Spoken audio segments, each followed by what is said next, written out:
is what legislatively do you foresee the council being able to do to help promote a more widespread awareness of HIV and how to prevent it? Because last I heard you can't legislate morality. Yeah. Right. Yeah. I don't think what the, my grandmother used to always say that the road to hell is paved with good intentions. I don't blame the intent of where the city wanted to spend money. They reached out to religious organizations, they reached out to charter schools, they reached out to community groups, they reached out to people that were dealing with needle exchange programs. They looked for lots of different ways to do it. The problem was they didn't do the due diligence of making sure that these folks actually had some sort of track record. And often in district politics here, people who have the best connections are the ones who get the money. And it's not based necessarily on performance, it's based on who you know. And then that's around HIV/AIDS, if it's street repair, there's a little bit of grifting in that. That's one thing. But when you're dealing with like lives of people, the cost is too high. And so for me, there has to be an element of due diligence, and you want to spread it all over. If you want to reach out to the Hispanic community, and you want to reach out, use Mary Center. If you want to try to reach out to religious organizations, I mean, South Africa has, and Zimbabwe actually have had some dramatic shifts in HIV, but they've also had PR campaigns that have been in the public space, in the pulpits, in public restrooms, in every way possible. And it hasn't just focused on sex, it's focused on interviews with drug users. It's talked about trying to debunk myths. One of the best things that's happened around AZT inhibitors and stuff is the life expectancy. 27 years with HIV in the 1980s was unheard of. We never would have saw that. I mean, that's a living testament to some of the great changes that we've seen. But the death is not as immediate in young people's and in people who are not aware that they're part of that demographic's lives. And so it has to be something that people, you have to be out there telling your story.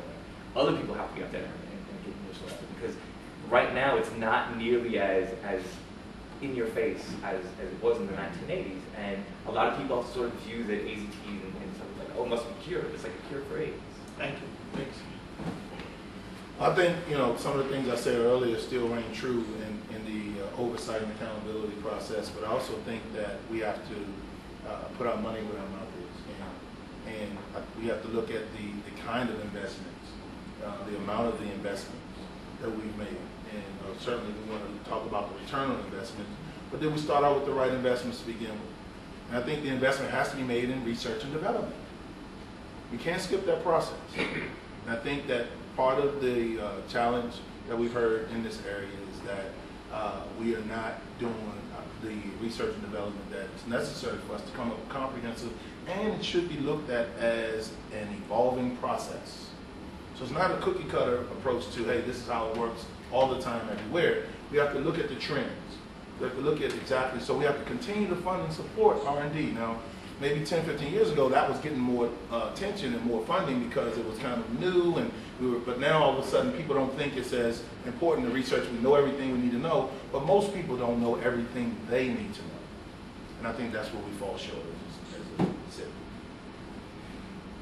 Right. On the R&D point, which is a very good point, we're a city that has several world-class universities.